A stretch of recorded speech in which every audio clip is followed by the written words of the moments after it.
Vous voyez donc qu'on est dans un espace, cette chapelle qui est très très belle, qui a été traitée en totalité. Je mets tous ces tableaux en situation, c'est-à-dire que je traite tout l'espace, tout le lieu. Et je traite toujours dans une ville qui a sa personnalité, qui a sa vie, les racines de cette ville et son devenir potentiel. Alors, quand j'ai traité donc cet oratoire, j'appelle ça oratoire, c'est pas du tout, c'est une référence religieuse, oui, mais ça n'a pas de connotation de religion précise. Je me suis mis à la recherche d'un lieu et cette chapelle, moi j'ai toujours trouvé superbe parce que elle est, comme le musée est un peu en retrait de la ville, elle est en retrait du musée.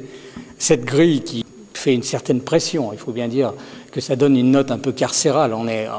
La notion de Carmel, d'enfermement à vie est présent. C'est pour ça qu'on a mis un projecteur pour projeter l'ombre et que les gens qui visitent soient pris dans cette ombre. Ils rentrent dans ce monde du Carmel. Alors l'exposition a été construite en cercle concentrique en fait. Il y a d'abord, littéralement parlant, la mémoire des murs, vraiment. J'ai fait parler des grands portraits, espèces de portraits officiels, très hiératiques comme ça, de religieuses, en reprenant les thèmes comme l'espérance, la foi, la chasteté, les vœux, en fait, les vœux que fait une religieuse quand elle entre au couvent. En partant de celui-ci, alors ça c'est la foi. Alors, j'en ai fait un personnage aveugle, c'est-à-dire que, bien entendu, le symbole de l'aveuglement de la foi, bon, c'est un peu pris au pied de la lettre, et l'enfant aussi. Alors ça se complète par des signaux comme pour la foi, par exemple. Bon, elle a le chat à cette queue, le martinet, là, carrément pour punir, et puis le manteau rouge qui est vraiment le signe de la puissance, hein, le pouvoir. Et le bandeau sur l'œil, bon, c'est une évidente critique de la foi aveugle. Moi, je l'ai faite, pas aveugle complètement, mais borne du moins. Alors, dans l'autre tableau, je voulais expliquer un petit peu l'espérance. C'est donc cette espèce de rotation, au lieu de donner une nourriture, ce sont des pierres, et on voit qu'elles s'empilent depuis longtemps, et les paniers s'empilent. C'est une espèce de noria, une espèce de jeu infernal comme ça. Finalement, tu n'auras que ça suffira. Donc, il y a une réticence du don du savoir, une réticence à donner plus, on donne que le minimum.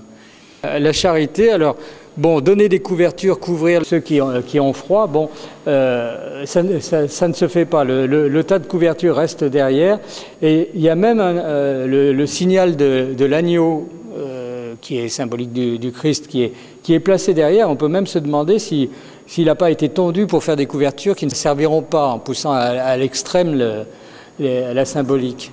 Le tableau de l'obéissance, il y a ce geste qui est assez violent de maintien de l'enfant en lui tenant le bras coincé, en lui appuyant sur les yeux pour qu'il ne voit pas finalement.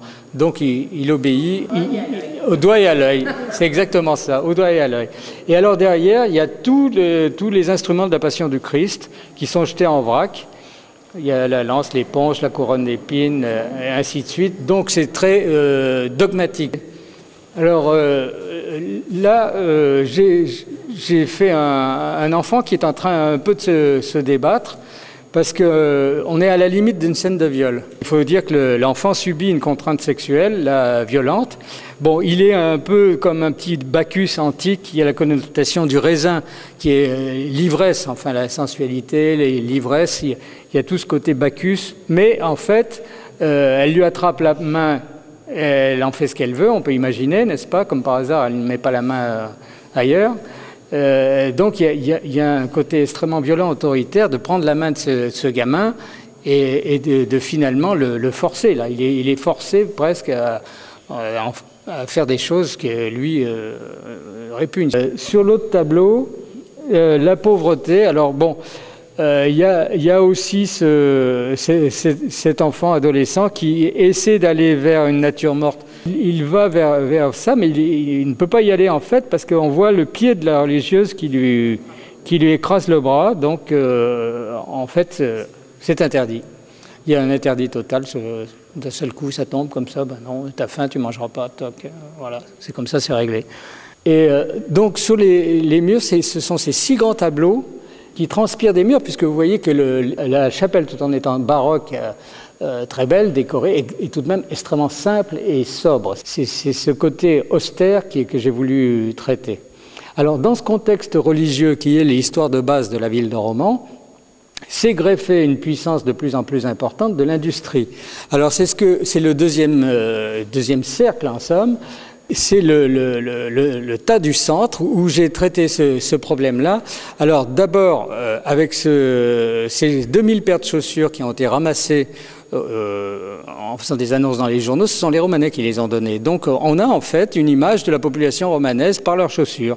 Donc c'est sur cette base tragique qui est installée au milieu que j'ai planté les 3 grands tableaux qui sont dédiés, les 2 sont dédiés particulièrement de côté à la vie, à l'industrie de la chaussure. Alors, l'homme à droite et la femme à gauche sont un couple qui a 85 ans, qui existe, ce sont les parents d'un ami, et qui ont passé leur vie, alors typiquement, dans une usine, ils étaient chez Astra. Elle était extrêmement fière de sa situation de piqueuse, à qui on confiait des modèles extrêmement précieux, et elle se souvient de rapports avec les contremaîtres ou avec les patrons qui étaient, disons, très proches. Alors j'ai traité ça un petit peu en référence à Saint-Antoine, au martyr, chose qu'on voit dans les tableaux anciens du XVIe, XVIIe. C'est en fait des poutis qui ne sont pas des poutis, qui ne sont pas des petits anges, c'est peut-être des petits gamins de la rue, un petit peu échappés des rues de Naples ou des rues de Romans, parce que souvent il y a des rapports. Et donc ils sont martyrisés par ces gamins, sachant que la petite fille et le petit garçon qui sont en haut avec la palme du martyr, c'est leurs petits-enfants. Donc j'ai voulu faire vraiment une histoire de génération. Et ils sont aux prises avec ces machines infernales qui deviennent folles. Et alors qui produisent des tonnes et des tonnes de chaussures, qui continuent en trompe-l'œil le tas qui est au centre de la pièce. Alors le tableau central, après ce constat de folie industrielle et de dérapage, mais qui est le contexte de cette ville, le tableau central est une fausse Vierge à l'enfant, en fait. J'ai repris un thème votif, comme si aussi toutes ces chaussures avaient été déposées au pied de cette Vierge. Bon, si on regarde en deuxième analyse, c'est pas du tout une Vierge. Le seul signal que j'ai donné, mais que je fais déraper immédiatement, c'est le voile bleu. Bon, une femme avec un enfant dans les bras, un voile bleu, c'est la Vierge. Bon, ben là, dès qu'on regarde 2 secondes, on voit que ça marche pas du tout, parce qu'elle n'obéit pas du tout au canon classique de visage, c'est-à-dire que la Vierge, on la fait toujours blonde avec des grands yeux bleus. Et ici, donc, vous voyez qu'elle est située dans un Orient un peu hypothétique. Et l'enfant, alors, n'est pas du tout un petit Jésus tout mignon, lui aussi blond aux yeux bleus. Il est en train de faire une crise de nerfs, il est en train de se débattre, il est en train de s'agiter, donc pas sympa du tout. Et il est sollicité, en fait, par tous les personnages. Il y a une espèce de tension en spirale qui va vers lui pour attirer son attention, pour essayer de le séduire avec une chaussure. Alors, la femme nue qui représente plutôt l'érotisme de la chaussure, le côté vraiment sensuel, bon, elle essaie de le tenter carrément avec une sorte d'Adidas, tennis, je sais pas quoi. On lui a enfilé une autre petite bottine plus ancienne, précieuse de l'autre côté. Il y a aussi le côté matériel de la chaussure qui sert à marcher. Et mis à part l'esthétisme, elle fonctionne. Donc il y a le personnage qui répare, qui fait de l'orthopédie, ce qui est l'aspect important aussi, le soin et la conservation du pied, sur une sorte de clochard.